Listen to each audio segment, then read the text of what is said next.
Hey, coffee experts. Those of you running independent coffee shops, you're always looking for ways that you can drop your costs. And we here at the Coffee Experts Club really understand that. And so we've started something called Indie Coffee Coalition. And what it's designed to do is to drop your costs on two of the things that you're probably experiencing the highest sales volume in your store. And that is energy drink and frat mix. Those two line items, we've created our own products and are offering you those products at a reduced cost so that you can cut out the Red Bull of America. You can cut out the main lines of energy drinks that you're doing and serve your own energy drink at a reduced cost on a line item that you're probably already making a lot of sales on anyway. The best way that you can grow sales is by dropping your costs and maintaining a current volume. So check us out at indiecoffee.co and we'll love to tell you more there.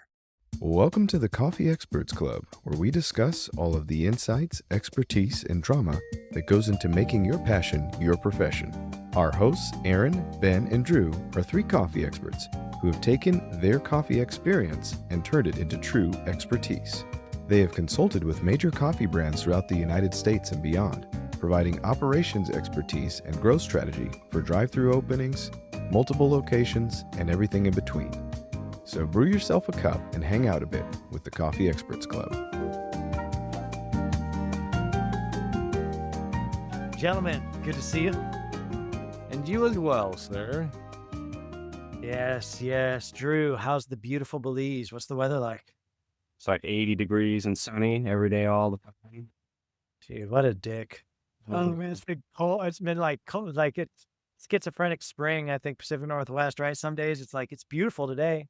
But yesterday was like gray and like a little bit rainy. And I'm like, get off me. I'm so done with fall and winter. Let's get into the good days of summer. So Yeah. I'm like, oh, do I want to go to the beach today? I just went yesterday. I tried path. listen, I know that the inner Drew Moody misses cool mornings of the Pacific Northwest. Like nothing beats like sunny and crisp. And let me tell you what Belize never is. It's freaking crisp. I'm saying like it's always moist. It's true. Nothing like a sunny, damp morning. Well, I'm like, all right, I'm going to go step out on my porch. And 30 seconds later, I'm back inside covered in sweat. So, Really?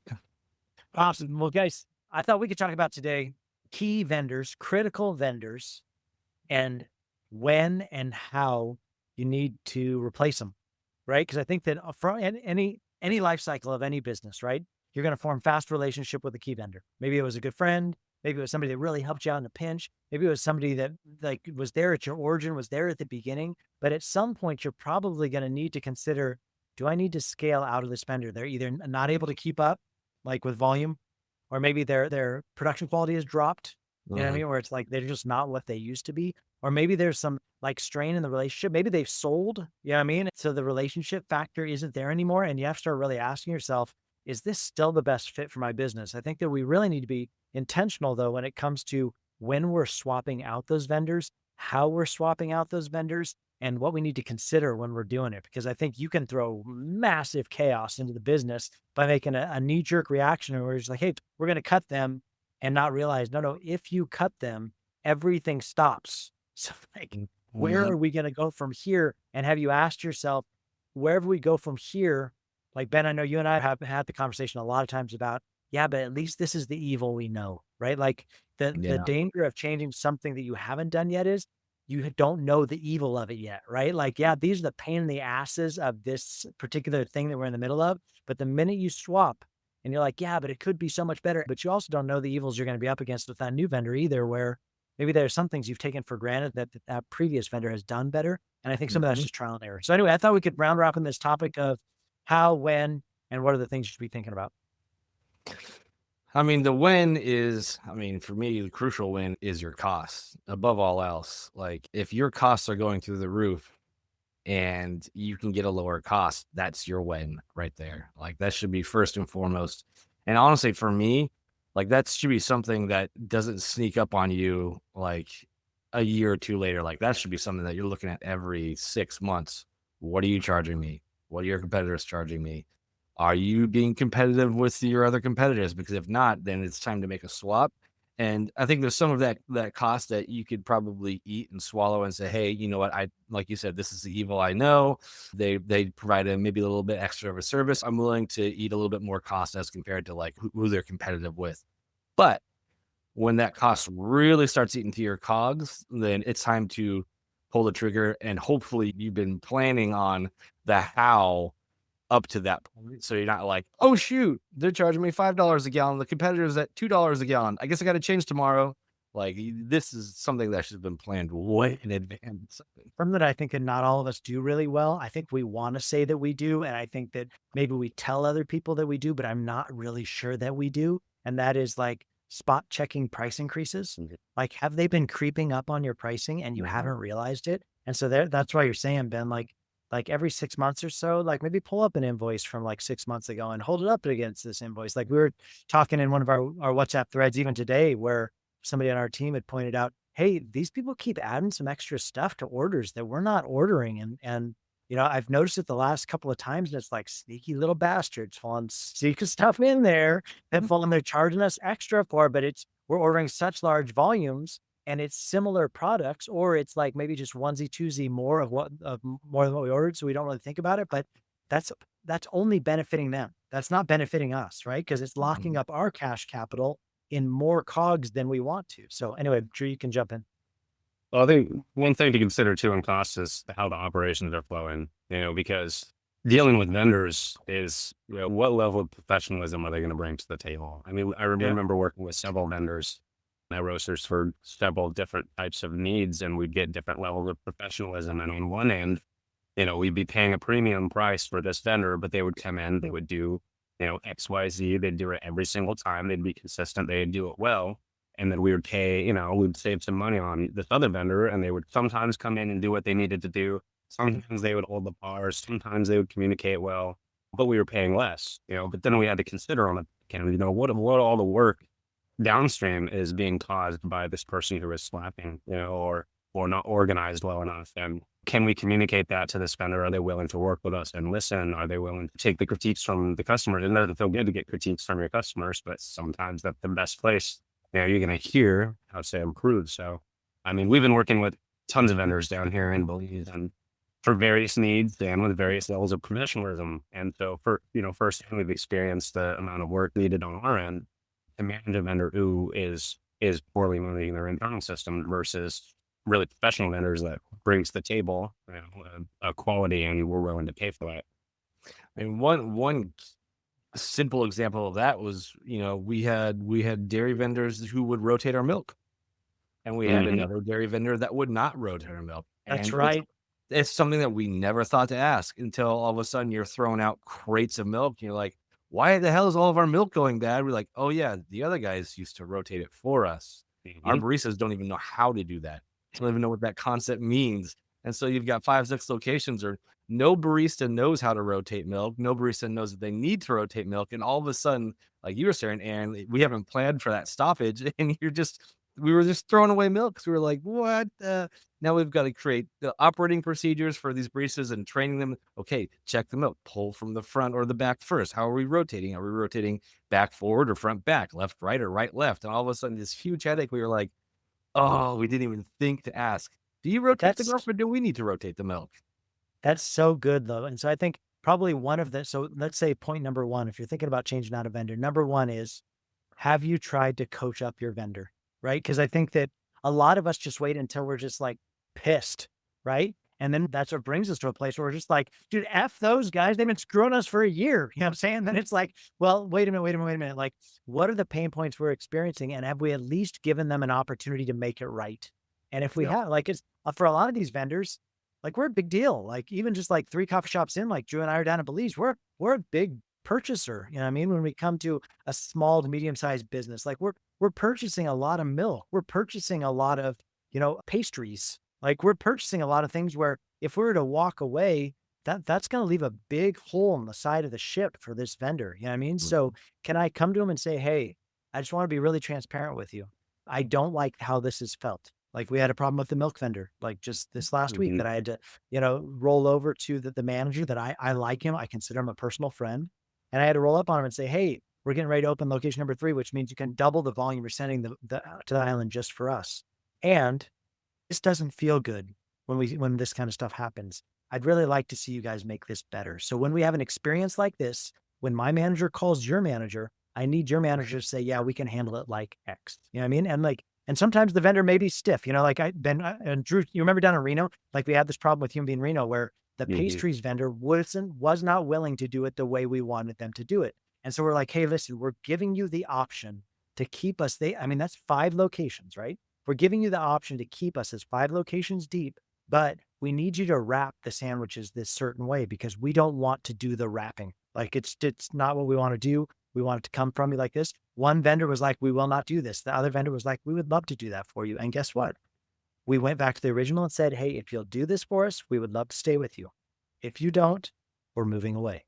You know what I mean? So like coaching them up and asking for things that maybe they didn't tell you they do, or maybe they won't say they do, or maybe they say they absolutely will not do, but at the thought of they might lose you, they might be willing to change their mind. So negotiating, realize everything's a negotiation, price, practice, like particularities, like make sure you're asking for the things that you need. It's good. At Roasters, that was our dry goods vendor who, we started with and, went the whole length of the Roasters business with us. We stuck with the same dry goods because we got to a point where, at like location number 9, they were like, you are our cash cow. We'll do whatever you want. You have your own goods that you want to hold in our warehouse and have us deliver them to you? Absolutely. You want us to go out and bring in a specific kind of soap that none of our other clients carry? Absolutely. We'll do that for you because we just had the purchasing power and the negotiating leverage to say like, look, we've got like 14 locations that are gonna be online. Like we're talking millions and millions of dollars in dry goods purchasing. You want to keep us around. They realize that. And on your side, it's good to negotiate and say, hey, this is what I want. At the same time, you can't throw around your weight like I'm the buyer, do whatever the hell I want because your vendors are only going to take that so far too. It's a give take relationship. I'll let them. They might not have all the services I want, but they're giving me a lower rate. I love it. At the same time, you might have a lot of purchasing power, but if you're a complete dick, at some point you're gonna be like, you know what, this isn't worth the headache anymore. 100%.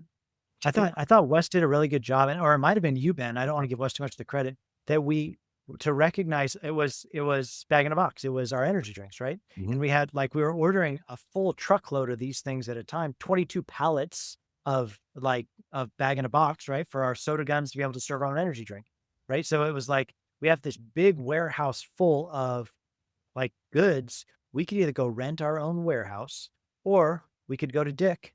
Funny enough, we could go to this dry good vendor and say, hey, can we just store it with you? And it had to be a win-win, right? Dick said, for sure, come bring them up here. We would love to do it. We'll charge you X amount per pallet. But for us, the X amount was going to be way less than us going and renting a space. And then what? We're going to have to deliver those because Dick's not going to deliver those. So we got to pay to get a van and pay Cody to go over to the warehouse to go and now deliver our Bag in the Box only. Why? That's just allowed Dick to make some money and us to save some money by us getting creative and thinking through. That's probably not something Dick was doing before, but he started doing it for us and it was a win-win for all of us. So I think that's really a good point. Like it's got to be a win-win. Mm-hmm. Hey, experts, we've got something really awesome that we do here at Coffee Experts Club, and that's called the My First Drive-Through Coffee Masterclass. So if you're opening your next coffee shop, I think a lot of times you may think to yourself, I know what goes into opening a coffee shop. I've been doing this for years, but maybe you've been doing it for somebody else. And maybe this is your first option of starting a coffee shop on your own. Or maybe you don't know anything about coffee and you're just like, I'm looking for a good investment opportunity. Starting a coffee shop seems like a good place to put it and you're going to enter into it. But what you don't know is all the things that you don't know, right? And so what we've done with this masterclass is taken behind the scenes, how you find your first location, what you need to be thinking about in finding a location. We give you a gift in the masterclass where it's a step-by-step process of how you're opening your coffee shop, the different checkpoints you need from coming up with your plans and talking with the city and then negotiating a lease. And then how do you build a team and what are the different pieces you need to be thinking about? It's a great masterclass, door to door, start to finish, completely free on opening up your next coffee drive-through. So check it out. It's at myfirstdrivethrough.coffee and it's a great masterclass. You won't regret it. We'll see you on the inside there. One thing that I've been learning how to do is it's taking some time. I was under, the roaster's growth, which, we broke a lot of things before we learned how to fix them. is outline the pain points, and Yeah. what are the pain points worth to you? What exactly is it in your process that is causing you the most rub? And is that Yeah. something that your vendor's willing to fix, or is it an internal thing that you can handle? And if you can clear your head enough, because when you get frustrated, as these things can be frustrating, it's kind of hard to think, XYZ is bothering me. And I'm Of like, oh, course. it's just the whole process, it's just this person, which is probably just a spokesperson for the company. It's probably not the company itself. But to really outline your needs based on the pain points that you're feeling, and understanding what it's worth to you, because then you'll be able to go and negotiate. As Ben, you said, we talked to Avalanche and they were willing to charge us whatever to store in their warehouse. And then what would our warehouse, if we rented it, cost us? And really go through the process of figuring out, as Aaron chastised me sometimes for shooting from the hip on switching vendors. Is this going to be more work climbing up 3 flights of stairs? Or is it going to be more work just negotiating with this vendor to figure out common ground that's going to benefit the relationship for them and for us? Because ultimately, the business is an ecosystem. They got to eat, we got to eat. It can't just be one way. I was gonna say, just from a practical standpoint, when I think everything that you're saying is a great step one to the entire process. If you ever have like a glimmer of the thought of like, maybe I should switch to milk vendors or dry goods vendors, first thing you should absolutely do is, what are the pain points that I'm experiencing with this vendor? Secondly, have I even, like you said, Aaron, asked them if they would be willing to change it? 9 times out of 10, probably so. Yeah, they probably will change it. And then, like, thirdly, if they can't change and you do want to go to a vendor, what specifically are they doing for you right now? And think out, what's going to happen if I turn that off right now? Are they rotating my milk? Okay, before I go and swap milk vendors, maybe I should get an SOP in place for all my baristas and train them, so that that first week I'm not throwing out half of all of my dairy orders and just throwing milk down the drain. So it's, Right. what's the pain? Can I negotiate? And if I can't, okay, what are they actually providing, so that when I do swap, I know exactly what to look for and to train my people for when that swap happens. Super good. I think writing out a process, right, is always smart. Like, what is the door-to-door process with this? 'Cause I think all of us kind of have it in our brain. And I think just being under the hood of so many different coffee vendors, like a lot of us hold that in our brain. The downside is your people probably don't, or it's even more dangerous if they're holding a version in their brain that doesn't match the version in your brain. You know what I'm saying? So it's like, let's write out a process. What does milk take? You know what I mean? Like, who's putting in the order? Who's doing the initial count? Who's putting in the order? Once the order comes in, who's rotating the milk? What are we doing with the extra? Like all the different pieces, whatever the door-to-door process is. And then how much of that, to Drew's point, should be internally controlled, and how much can we put on the vendor to control, right? Because one of us is gonna have to pay for it. We had a scenario where, we're producing our own syrups down in Belize, because it was just turning into a nightmare to try and import all the syrup, so we started our own syrup production. But we were encountering some pain points. And, I felt like we came up with a really good solution of, hey, instead of paying hourly for our people to produce syrups, why don't we move to a per bottle cost? Like, we'll pay you per bottle. And like at first that sounds a little bit scary. So, right, we're pulling apart all the math, making sure everything comes out the right way. But in the end, what it was is, how could this be a win-win? These people that are producing syrups for us could actually make more money if we move to a per bottle, but we get what we want too, and that is faster bottle production of what we're looking for. Because otherwise, if you pay them by hour, like they could go as slow as they want to produce Mhm. bottles. You know what I'm saying? Like or they could go as fast. And then it's like all dependent on what kind of worker is working that's producing your bottles. And then it's like, what are you going to do? Like establish a bar on how many hours it should take, like for bottle. It was all this stuff instead of like, no, let's create a simpler way to get to that point of go. What's our biggest pain point? Oh, our biggest pain point is getting the bottles back once we put the order in. Awesome. So what you're saying is what we want is speed. Yeah, speed would be great. Awesome. Well, why don't we reward them then if they can get them done faster, as long as the quality doesn't drop? So then if they can cut down their time by 5 hours and produce the same amount of bottles, but we're paying them by the bottle, they actually have an opportunity to grow their revenue base, because otherwise they have a cap, right? They can only work X amount of hours. We're not going to pay them Mhm. for 52 hours to make 52 bottles. I mean, that's not going to work out. But if they could produce 52 bottles at a reduced amount of time, but we're paying them by a bottle, we get what we want. They get more money doing it, and we're rewarding them for being faster for it. You know what I mean? So like, what are like win-win scenarios that we can Yep. think through of? Are there different pieces that could be a push and pull where maybe you're asking for a little bit more, or a little bit extra, or a little bit different, but in the end, it's going to benefit both of you guys. So I think it's good identifying the problem And then what's the workflow? And then what do your people need? And then what could you ask for from the vendor? I love that. Probably to button it up just the last minute, there's probably going to be a time you have to rip the Band-Aid off. I would say when you rip the Band-Aid off and you cut somebody loose, like I would say, do it honorably, do it respectfully. You never know when you might have to come back and talk to these people again. Like whoever you're, you might fail. And like for me in the situation right now, we're producing bag-in-a-box for energy drinks, which if you're not doing your own energy drinks, like let me help you save a crap ton of money by just coming and letting us do that for you. Indie Coffee Coalition, look it up, Google it, indiecoffee.co. Like go check it out, or indiecoffee.co. Like we're white labeling energy drinks. Anyway, we're moving to a new vendor because our old vendor got consolidated. Well, the new vendor does 5-gallon bag-in-a-box instead of 3.5, 2.5-gallon bag-in-a-box that we're doing before. Like that's going to be a big shift, and that's going to be a big change, and it's kind of a pain in the ass, and it's more heavy. So it's like there will be times where we're going to have to like change, and when we have to pivot and go backwards, just that we've left the door open for, I guess is what I'm trying to say. Because when you pivot and move to somebody else, it's likely that the next vendor isn't going to do it exactly like the last one did. So just keep all your doors open, do it respectful, make sure they understand your reasoning, and then like move on, realize you're going to hit some bumps and set your team up for success. So it's not just a total shit show as you move to a new vendor. So Don't surprise them overnight. Hey guys, we just changed our vendor. God bless you. I hope it works out. And then your managers are pissed. Everybody's pissed. Customers pissed. Yep. All righty, boys. Well, that's it. That's an episode. I hope you guys enjoy the experts. Drew, Ben, always excellent to talk to you, gentlemen. Thanks so much for joining us today. For those of you who are looking to become a coffee expert yourself, we offer an incredible, thorough training online for opening your first coffee drive-thru at www.myfirstdrivethru.coffee.